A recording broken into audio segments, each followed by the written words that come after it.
አዘርባይጃን ሄደው ነበር ኢራን ሄደው ነበር ቬንዙዌላ ሄደው ነበር በእነዚህ ሀገሮች ሁሉ ህዝቡ እየተቃወመ ውጡልን ይያል ለምን ያብዛኛውን ህዝብ ኤሌክትሪክ ነው የሚወስዱት በዛው በደች ቋንቋ አንድ ዜና ሰምቶ ነበር ፋሲል ያንን መረጃ ተከትሎ ነው እንግዲህ ይህንን ነገር ለማጣራት ጥረት ያደረግነው ያገኘነው መረጃ እጅግ በጣም የሚያስደነግጥ ነው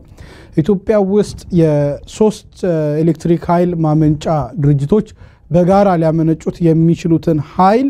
ለአንድ ድርጅት መሸጡን ሰምታችሁ ታውቃላችሁ ወይም ደግሞ ይመደረጉን ታውቃላችሁ በኢትዮጵያ ውስጥ በዜና የመንግስት ሚዲያዎች ሊዘግቡት ፈቃደኞች አይደሉም ብዙ ጊዜ መንግስት ትንንሽ ነገሮችም ሲያደርግ ይዘግባል ይሄንን ግን አንደኛ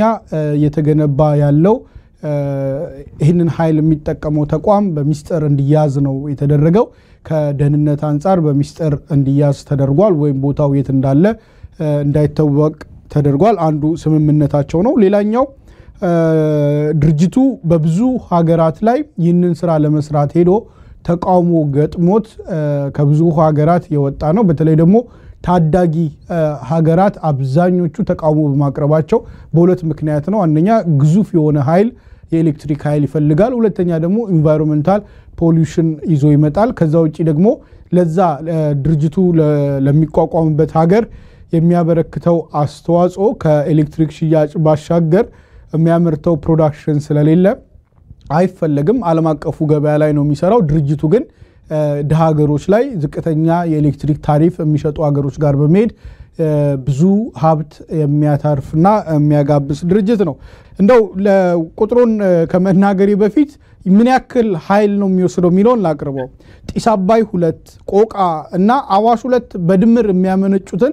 ኃይል የሚያክል አቅርቦት የሚወስድ ነው ለዚህ ድርጅት የተሸጠለት የኤሌክትሪክ መጠን 132 ሜጋዋት ኤሌክትሪክ ኃይል ነው የተሸጠለት መጀመሪያ በነበረው ስምምነት 80 ሜጋዋት ኤሌክትሪክ ኃይል ተሸጦለታል አሁን ደግሞ አዲስ 52 ሜጋዋት ስምምነት ተፈራርሟል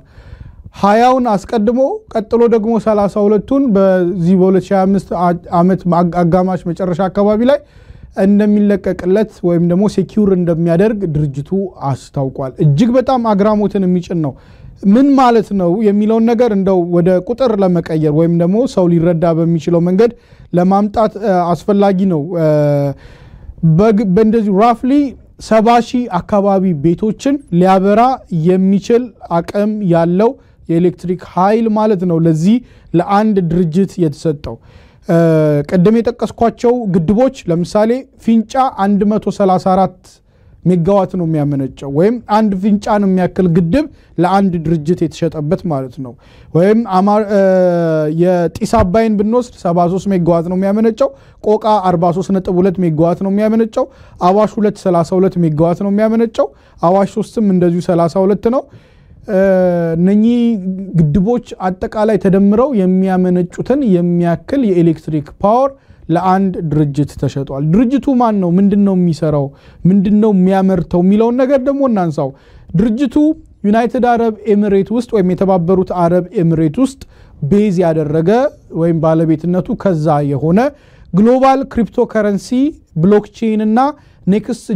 ጄነሬሽን ዲጂታል ኢንፍራስትራክቸሮችን ወይም ደግሞ እነኚህን ግብአቶችን ላይ የሚሰራ ነው ወይም ባጭር ቋንቋ ፎኒክስ ግሩፕ ፒኤልሲ ለተባለ ድርጅት ነው ፎኒክስ ግሩፕ ፒኤልሲ ለተባለ ድርጅት ነው ይሄ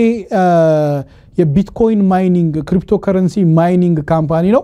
ሶ ይሄንን ለማድረግ ከፍተኛ የሆነ ኢነርጂ ይፈልጋል ለሲስተሙን ለማቀዝቀዝ ከፍተኛ የሆነ ውሃ ይፈልጋል እንዲሁም ደግሞ ከፍተኛ የሆነ የኤሌክትሪክ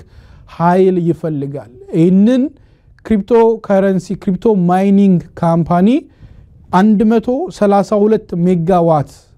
ከኢትዮጵያ በርካታ ቤቶች ጨለማ ውስጥ ተቀምጠው ብዙ ፋብሪካዎች በኃይል አቅርቦት ተዘግተው አንዳንዶቹም ደግሞ ሀገር ጥለው ወደ ኬንያና ሌላ አማራጭ ይሄዱ ባለበት ወቅት ላይ ከማኑፋክቸሪንግ እና ከበርካታ አርሶ አደርና ሆስፒታል የተቀነሰ መብራት ለአንድ ለተባበሩት አረብ ኤሚሬት ያውም ደግሞ የሚያመርተው ለሀገር ውስጥ በውጭ ምንዛሪም ትርፍ የሚያስገኝ ሳይሆን ለድርጅቱ ብቻ ጠቃሚ የሚያደርግ ሽያጭ ተከናውኗል መንግስት በዜናም አልተናገረውም ወቁልኝም አላለም ድምጽ አጥፍቶ ነው ይሄን ነገር እየተደረገ ያለው ሌሎቹ ግን ስለተገረሙ ያወጡ ነው ፋሲል እንደው አግራሞታቸውን ጭምር አንድ ላይ ብታቀርበው አመሰግናለሁ ፒተር አግራሞታቸውን እንደው ከማቅረብ በፊት አይ ቲንክ አሁን ሆላንድ ውስጥ ትልቁ መወያያ አጀንዳ ሆኗልና ክሪፕቶ ከረንሲ ምንድነው ሚላውን ትንሽ ለማሳየት ለማስረዳት ልሞክር ማለት መረጃው ለሌላችሁ ሰዎች ክሪፕቶ ከረንሲ የሚባለው የዲጂታል ከረንሲ ነው ማለት አሁን ብርን የእጅ ለእጅ መለዋወጡ ምናምን ይቀራል እንደዚሁም ባንኮች መሃል ላይ ሆነው ግዢዎች ሲፈጸሙ ለምሳሌ አንድ ክፍያ በሚፈጸምበት ጊዜ ዋስትና ባንኮች ናቸው አይደለ ለባንኮች መንግስት ዋስትና ይሰጣል ሶ አሁን ክሪፕቶ ከረንሲ ወይ ዲጂታል ከረንሲ ማለት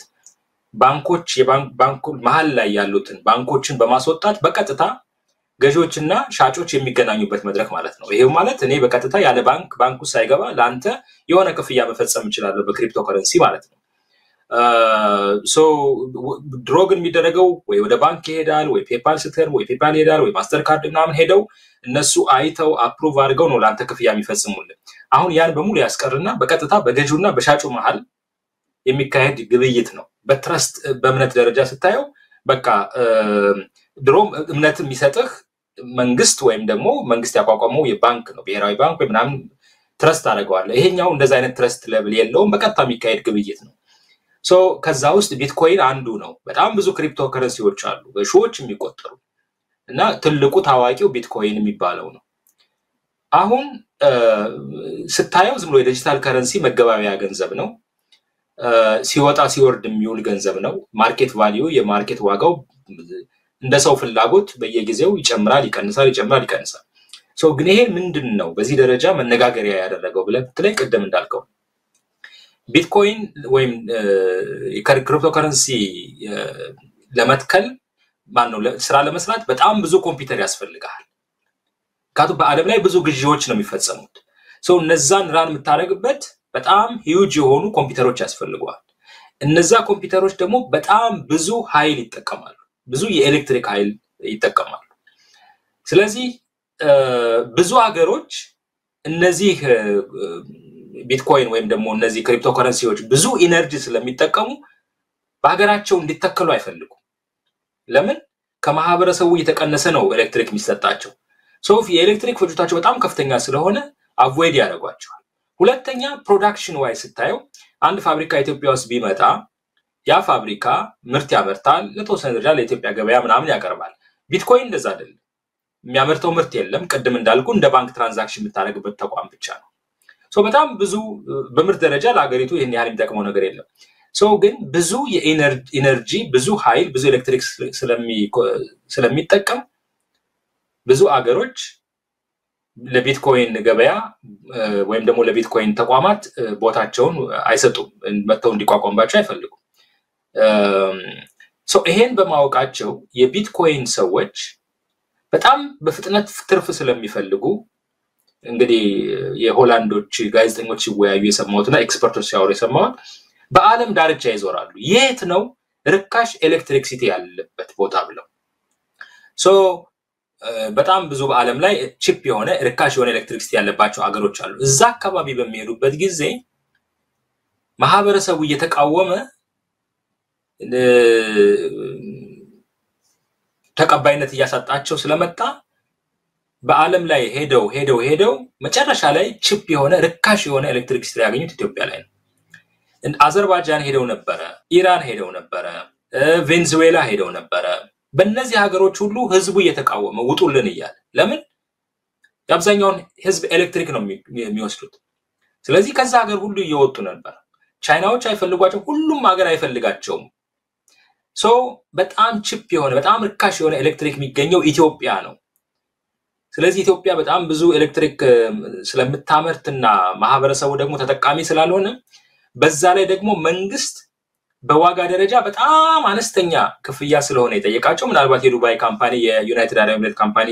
ሊሆን ይችላል ማን ነው ስለሆነ ሊሆን ይችላል በዚህ ደረጃ በርካሽ ያቀረበበት ምክንያቱም ዩናይትድ አረብ ኤሚሬትስ ለኢትዮጵያ መንግስት የጦር መሳሪያ የምታቀርብ ነች በጣም ብዙ መክፈል የማይችለውን ድሮን ምናምን የምታቀርብለት ነች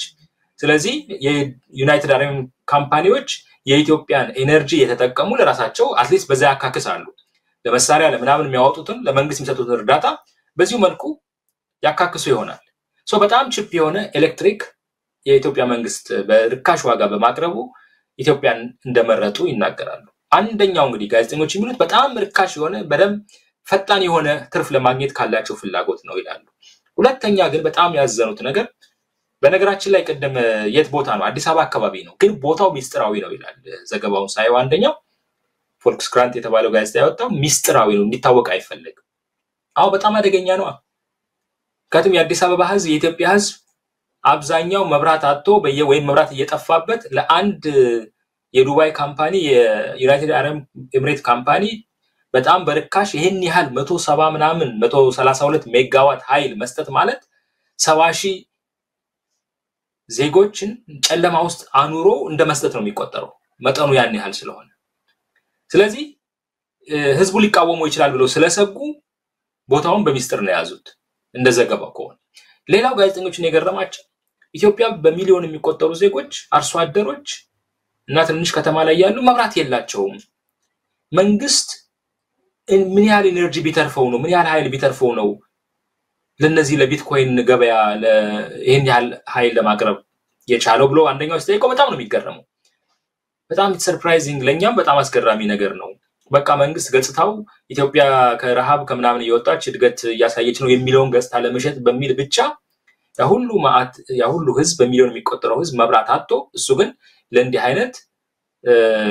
ተቋማት መብራት እየሰጠ ነውና በጣም የሚያሳዝን ሁኔታ ነው የምታየው ብሎ ኢትዮጵያ ደርሶ የመጣው ሰው እየነገረው ነው። ያው እኔ አካባቢ ያለ ሰው ነው ጋዜጠኛው። በጣም ተገርሞ ነው የሚያየው። ስለ ድህነቱ ሁሉ ነው የተናገረው። ወይ አዲስ አበባ አካባቢ በጣም ብዙ ግንባታዎችን ታያለ ነገር ግን ድሆችስ የሉም ወይ ምናምን ሲለው እንደው እንደ ድሆችማ በየኮርነሩ በየማዕዘኑ ተጥለዋል። በጣም የሚገርመው ነገር እኮ ይሄ ነው። በጣም የሚያሳዝን አይነት እድገት ነው የምታየው ልማት ነው የምታየው እዛ አካባቢ በጣም ብዙ ድሆች ወደ ጎዳና ወድቀው ሌሎቹ ናቸው ማለት እንደ ዱባይ እናረጋለን በሚል አሳዛኝ ሁኔታ ውስጥ እየተከሰተ ያለው እና ይሄ የቢትኮይኑ ገበያ በሌላው ዓለም የተጣለ ሌሎች ዓለም አንፈልገውም ያሉትን ኢትዮጵያ ተቀብላ ለነሱ ከፍተኛ የሆነ ኢነርጂ እየሰጠች መገኘቷ በጣም ነገሩን አስገራሚ አድርጎታል። በአንድ በኩል ስታየው የድሆችን ከከተማ የማጽዳቱ እንቅስቃሴ በዚሁ መልኩ ተጠናክሮ እየቀጠለ እንደሆነ እናያለን እያሉ ትዝብታቸውን ነው የሚያቀርቡትና ምን ለማለት ነው በጣም ባጭሩ ኢትዮጵያ ሌላ ፕሮዳክቲቭ ለሆኑ አምራች ለሆኑ ኢነርጂ ኮንሰምፕሽናቸው አነስተኛ ለሆኑ ካምፓኒዎች ኢነርጂ ብታቀርብ ጥሩ ነው። ግን እንደ ቢትኮይን የመሳሰሉ ምንም በነገራችን ላይ አንፕሬዲክቴብል ነው የቢትኮይን ወይም የክሪፕቶከረንሲ ሁለት ቲዮሪ አለ ወይ ያድጋል ወይ ይጠፋል የሚባል ቲዮሪ ነው ያለው። ሊጠፋ የሚችልበት እድልም ሰፊ ነው ምክንያቱም ዋጋው በተከፍተኛ ደረጃ እየቀነሰ ነው እንደውም ትራምፕ ሊያስነሱት እየሞከሩ ነው። ግን ዋትኤቨር ኢትዮጵያ ሞር እንዲህ በጣም ኢነርጂ ኮንሱም የሚያደርጉ የሚጠቀሙ ተቋማትን በአገሯ ላይ ከመጋበዝና ከህዝብ እየቀነሰች ኢነርጂ ከመስጠት ይልቅ ሌሎች የተሻሉት ለተቋማት ምርታማ ለሆኑ ተቋማት ብትሰጥ የተሻለ ነበር ብሎ መናገር ይቻላል። ግን በኔ ግምገማ በዩናይትድ አረብ ኤሚሬቶች ተገዶ የሰጠው ሊሆን ይችላልና ይሄው ነው እንግዲህ የገረማቸው ጋዜጠኞችን በጣም የገረማቸው ጉዳይ ይሄ ነው። ፒተር አመሰግናለሁ ፋሲል። እንግዲህ አንድ በተለይ ዋና ይሄ ዜናም እነሱም ተገርመው ነው ዜናውን የሰሩት ሌሎቹም እኔ ያገኙዋቸው መረጃዎች ላይ የሚያሳየውና የታዳሽ ኃይል ደግሞ ድርጅቱ በጣም በሚያስገርም ሁኔታ በታዳሽ ኃይል ላይ ቤዝድ ያደረገ ኤሌክትሪክ ኃይል አግኝተናል እያለ ነው የሚያነሳውና እንግዲህ ማለት 132 ሜጋዋት አንድ ዊንድ ፋርም ሊያመርት የሚችለው ነው ያክለው። የተባበሩት አረብ ኤሚሬት ደግሞ በኤሌክትሪክ ዊንድ ፋርም በተተክል በጣም አዋጭ የሆነ ጥሩ መልክዓ ምድርም ራሷ ያላት ሀገር ናት። ነገር ግን ያን የሚያክል አቅም ያላት ሀገር ያለች ያው ቅድም እንዳልከው ቺፕ የሆነውን ፍለጋ ወደኛ መምጣትን አማራጭ አድርገዋል። ይሄ ዝም ብሎ ሁሉን ነገር የመቃወም ሱስ ጉዳይ አይደለም። ይሄ ጉዳይ ሀገር ምን ታተርፋለች በዘለቂታው ከዚህ ነገር ምን ታገኛለች? መንግስት እንግዲህ አንድ ሰው በባዶ ሆድ መብራት በርቶለት ከሚያደር በጨለማም ሆኖ ለሀገሪቱ ገቢ ቢገኝ ይበልጣል የሚል ቀና ሐሳብ ሊኖር ይችላል። ጉዳዩ ግን ያ ወጪ ነገ በምን ይተካል? የተባበሩት አረብ ኤሚሬት ይሄንን ነገር ዲማንዱ እየጨመረ ነው የሚሄደው በነገራችን ላይ ፋሲል ይሄን የሚያክል ገንዘብ በጣም ብዙ ገንዘብ ነው ኢንቨስት የሚያደርጉት ያን የሚያል ገንዘብ ኢንቨስት አድርገው ዝም ብለው ነቅለው የሚሄዱት አይነት ፋብሪካ አይደለም ስለዚህ ይሄንን የሚያክል ንብረት ኢንቨስት ሲያደርጉ ዲማንዱ እየጨመረ ነው የሚሄደው ስለዚህ ኢትዮጵያ ብዙ አምራች የሆኑ ኢንዱስትሪዎችን ብዙ ፋብሪካዎችን መትከልና ብዙ ስራ መስራት የሚጠበቅባት ሀገር አሁን በቺፕ በሆነ መንገድ ጊዜያዊ የሆነውን የውጭ ምንዛሪ እጥረትና ከተባበሩት አረብ ኤምሬት ጋር ያለውን ግንኙነት ወይም ወዳጅነት ማጠንከሪያ ተደርጎ የተሰራው ስራ ነገ እንደ ሀገር ዋጋ እንዳያስከፍለን ያሰጋል እንግዲህ ምናልባት እንደው ተመልካቾች አሁንም ፐርስፔክቲቭ ከፈለጉ ለሱዳን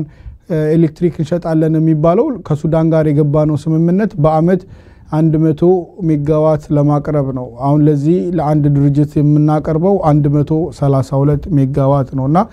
አንድ ሱዳንን የሚያክል ሀገር በሀገር ደረጃ ከኢትዮጵያ ጋር ከገባው ስምምነት የሚበልጥ መሆኑን እንዲረዱት ነው ወይም ኬንያና ጅቡቲ በድምሩ ሊጠቀሙት ከሚችሉት በላይ መሆኑን የእንትኑን የመጠኑን ትልቅነት ወይም ግዝፈት ለማስረዳት ነው እንግዲህ ሁሉ እየተናገርኩ ያለው